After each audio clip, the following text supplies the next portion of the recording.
man says it's the end of time, and the Mississippi River, she's a going dry.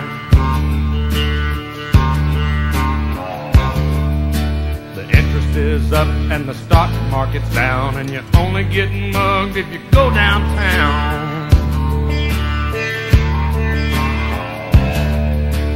I live back in the woods, you see, my woman and the kids and the dogs and me. I got a shotgun, a rifle, and a four-wheel drive, and a country boy can survive. Country folks can survive.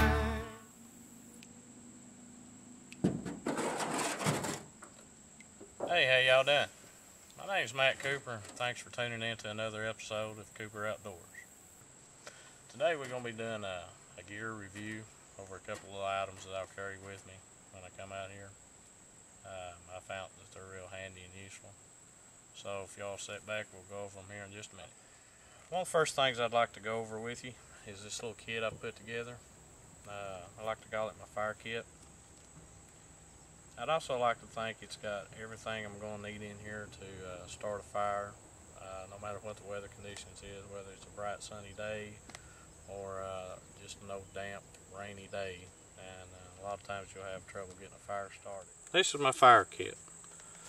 Just want to kind of explain the container here, and it's just a plastic container that you can get down here at one of your local grocery stores or department stores or something like that.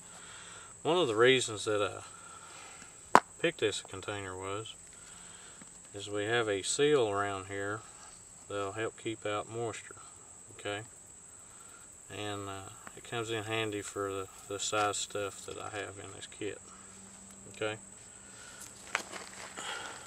One of the first things we'll go over here is a little bag of these giant popsicle sticks or tongue depressors, whichever you prefer to call them.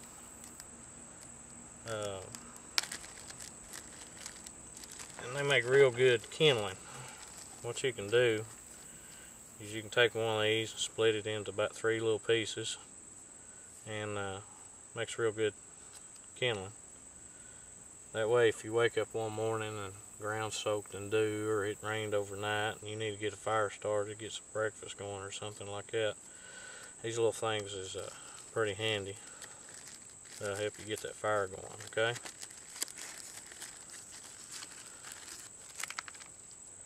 Next thing we have here is some matchlight charcoal. I like using this stuff here too. It'll help dry out any of the wet stuff, you know, that you might have on your fire. Okay, and it being matchlight, you know, it lights pretty easy. Another thing we have here are some fire starter sticks that Coleman has put out, okay? And basically what I did was I just took them out of the box, cut the striker off the back of the box, and put them in a bag to make sure that they would stay nice and dry, okay? And they're put out by Coleman here, and they call them Striker Fire First Fire Starters, okay? And they're only about $3 or $4 a box. What they are is there's some compressed, what I call sawdust, I guess, with some wax or something else in it. It's got a match tip on here. Well, if you look on the back of the box, we have a striker. So it's pretty much just like a match. You would come down here and you strike it, and it would catch a fire. What you would do is you just kind of hold this upside down and let it get good and lit, and then you can stick it over here and get your fire going with your kindling, okay? Like I said, these are real handy little things here, and that's another reason that the box is so big, because it'll hold a box of these if you'll take them out of the package.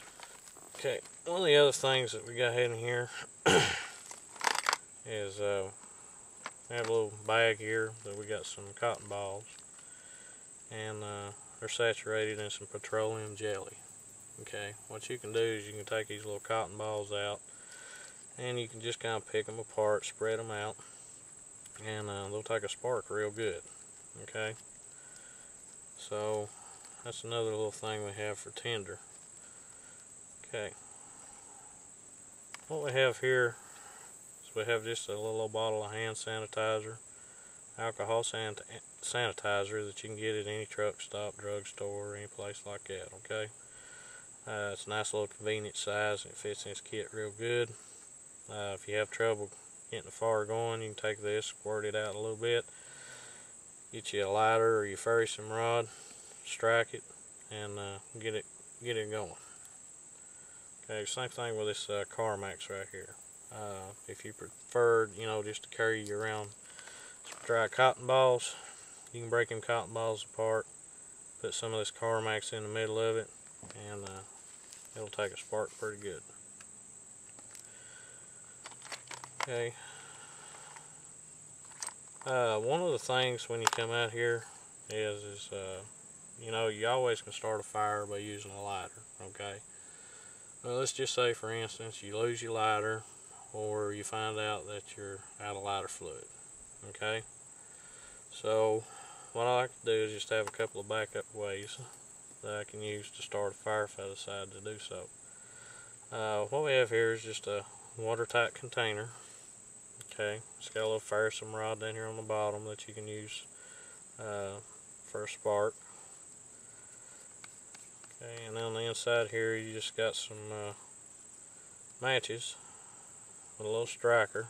You put that in the end, and that's an alternative way to get your fire going. Okay. This thing that we have here is put out by Light My Fire, and it's a ferrison rod. I believe they call this model the Scout. Okay, and basically you just have a little piece of steel here, and then you have the ferrison rod, and what you can do is you can actually get sparks going. Okay, and like I said, that's another way. If your matches gets wet or your lighter runs out of fluid, you always got some kind of little backup plan. Okay. And that's pretty much it. Like I said, I mean, the kit's a little bit larger than most people like to carry around, but I like it because it's basically got all my stuff in there that, if a situation pops up, I've got some way of getting a fire started. Okay. What I'd also like to bring up is you don't want to keep all your fire starter equipment in just one area. It's nice to have a little kit like this right here, but you also want to get you a couple of these little lighters. And what I would suggest is just put them in different little bags, put one on your person, and so forth like that, just in case something happens and something happens to your kit. All your fire starting stuff, it isn't lost. Okay, so like I said, it's a good idea just to take a couple of different methods here and put them in different pockets, different compartments. Okay, and that's a little thing that'll help you make it through in a rough spot. Okay, y'all. Hope y'all enjoyed today's episode of Cooper Outdoors. Like I said, I don't claim to be any kind of survivalist expert or anything like that, but I am out here in the outdoors quite a bit. What I wanted to do is just share some information with you and some items that I have in this kit right here that I found real convenient, and it's helped me out quite a few times. Okay, like I said, some of these fire kits people build, they can be a lot smaller. Some of them can be a lot bigger. Okay, but it's the fun part about it. You can customize it to fit your needs. Okay.